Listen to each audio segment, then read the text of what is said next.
The one question I did have, Piers, it really like going right back from the beginning when I watched Guns Irons, it said that you bought the castle. And really, the main driver was because the land that the house you were living in, you found out through some legal stuff that that castle, the land that the castle owned, actually owned all of your services, and if the developer bought it, they could effectively Cut disrupt you off. your way of life. You could be ransomed in a way over stuff. Um, uh, Realistically, at the time, how much was that the driver of why you bought that site, or was it actually that you wanted to do the castle project, or was it do you know what I mean? Yeah, so I basically spent 8 million quid to save 500K. It's basically that. Trade. Yeah. Yeah, 'cause that was logical in my head at the time. No, I mean, it's, ultimately, we bought a house. My wife fell in love with it. We loved it. We loved the location, and then so soon after buying it, we were the 7th home on the estate. So the estate has 10 homes in total, of which the castle is number 10. It was meant to have 14 homes. So it was meant to be like a little community on the Mm. hill. So when we bought our barn, which, we love, it was like, it's all shared services. And when you then find out the developer's going bust, you're like, shit, our water could get turned off, our internet could get done. So one of the big things I did when we bought the site was like, I don't want to live in a building site for 5 years. So subsequently, I've lived in a building site for 5 years. But we actually spent, I spent over 100 grand just on legals sorting the site out, because what had happened is it had all been split up into separate businesses and companies and entities, and people, things owned different parts. So I just collapsed the whole thing. And I basically worked on the basis whoever lives and owns the castle long term is going to be the person most incentivized to maintain all the services. So we sort of flipped the service charge round. We made it an obligation that whoever provides the service has to provide the service. They can't just decide to provide the service. So Yeah. it gave all my neighbors, all of us, just more stability, peace of mind. I mean, it's quite unusual because you don't really get gated communities in the UK. Like, the US, but here it's like we've got a mile-long drive. We've got this amazing estate. We have a nice little community of people, businesses. I say businesses because one of the companies I'm involved in, the founder lives next door to me, and we sort of started it because we became neighbors. And so it's a great location and brilliant to bring up the kids, especially during COVID, Yeah. because we had a lot of space without having to worry about our bubble being burst. And the other thing I got as well, again from the grandsons, which was so funny because we're in property every day, and we've hundreds and hundreds of investors and developers we've met over the years, and it's so funny. The one comment they said when they were first interviewing you about talking about the castle, and they asked you your budget, you said £200 a square foot, and it's so funny because you wouldn't believe how many people when they're first doing a development, or they even if they're asking what their budget is, and they say something as similar as like just £1 per square foot. So where did you get that figure from? So Did you I fire the had a QS? Yeah, I had a QS. We had the little. I've still got the red book, whatever thing they show us around. And I was like, here it is. I mean, to be fair, and I think because remember we were 2 years in planning before we even got to building. I don't think my numbers were well off. You built in because the worst time. we built in the worst times. So steel prices went 3 times the price. Concrete went 4 times. And I mean, even just fuel. We moved hundreds of thousands of tons of fuel of soil. We were burning about 300 liters a day, and fuel costs went up to more like 45p a liter to £1.50 a liter, because it went from red diesel through to normal. So Yeah, no. like all my costs quadrupled. Yeah.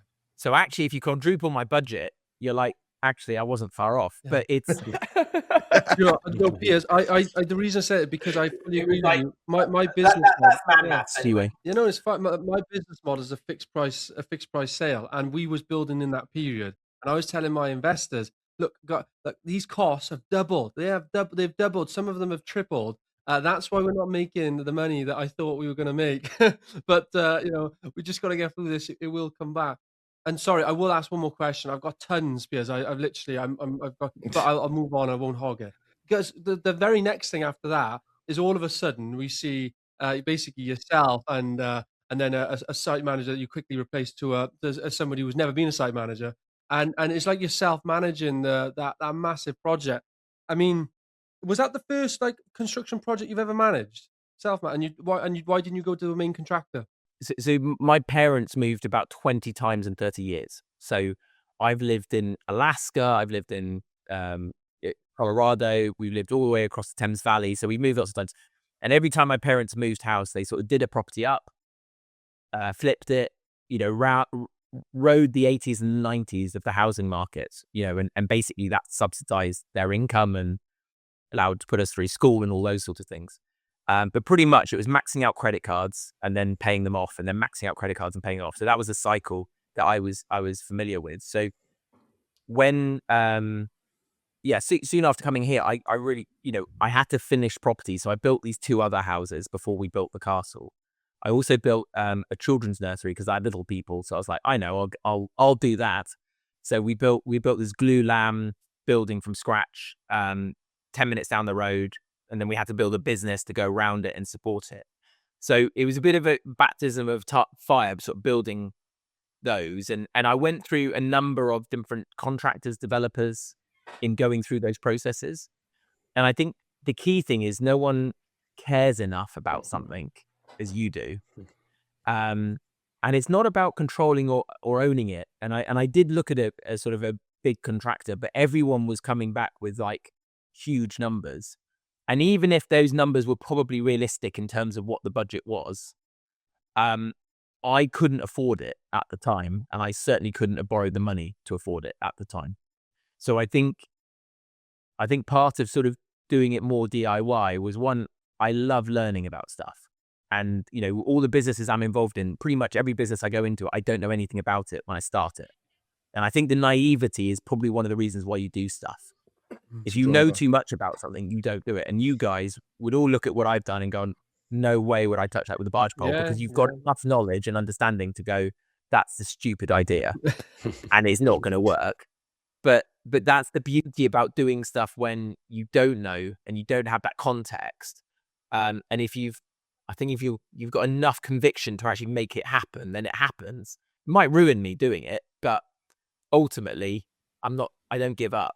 So I'll just keep going. And it's the same, with businesses. There's, a lot of businesses fail because people just don't continue doing them, or they have a way out. Or there's an analogy for that in business, which is you believe that you're going to swim like the distance of a gap.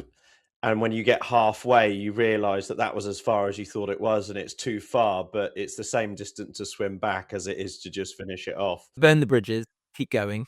What you just described, Piers, is quintessentially grand designs, right? It's a lot of kind of like aim for the stars, people building their own gaffs where they don't necessarily have the right knowledge or know-how to think this is a dangerous idea, but you kind of every time watch one of the episodes, doesn't matter who it is or what they're doing, and especially through a developer's lens, you go, no way, there's no way you're finishing that. Like you're not gonna be able to get the money, you're not gonna be able to get the planning, and then somehow people do it. There is that one story of the guy who built on the coast and it like ruined his family, and like that's a famous episode. That's pretty dark because that's what can happen to developers. If you pick up a war veteran business owner that's been through resilience, problem solving, day-to-day stress, putting people in the right place, they're going to be much more seasoned than all the time you get a chippy that works, 9 to 2 p.m. and now he's going to do his own project. And it's probably those people that are, fish out of water that struggle with that intensity. But we do it for fun. It's like the passion and the challenge is more important than actually the product. Yeah. And I think that's the thing. I wasn't doing it for commercial gain. And I think that's part of a challenge. That's the challenge. Also, it works the other way around, because in my head, I am thinking like I need to think like a developer, not necessarily cost cut, but I need to identify the opportunities that make the most sense. And when I'm building businesses, I like doing it from bootstrap. Financially, I'm struggling because you make better decisions. You optimize as much as you can.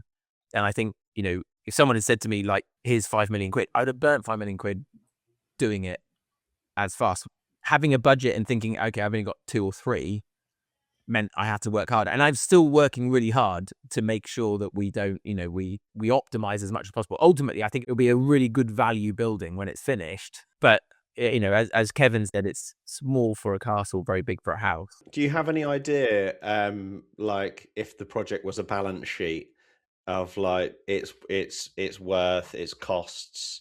Do you know where that sits at the moment? If it were to be a project, I know it's probably really subjective because the person buying this is probably not really going to care what the pound per square foot sales rate is. They're probably just going to go, "That's cool." Exactly. I love it. And the thing is the people who could afford that are the people who have multiple homes around the world and don't, ultimately for them, it's the lifestyle and the opportunity it brings. I think it's interesting because actually speaking to like property agents about it, they're like, oh, there are other houses around it. You're close to, and it's really interesting because actually I think people's mindsets have changed. They don't want to be by themselves and in the middle of absolutely nowhere. And actually, I don't want the full costs of running an estate. I mean, we can spend 30, 40K a year just running the estate, let alone but you share that between 10 properties and it becomes more manageable. You share, you just have that all yourself and it's only a property you're probably in maybe a few months a year.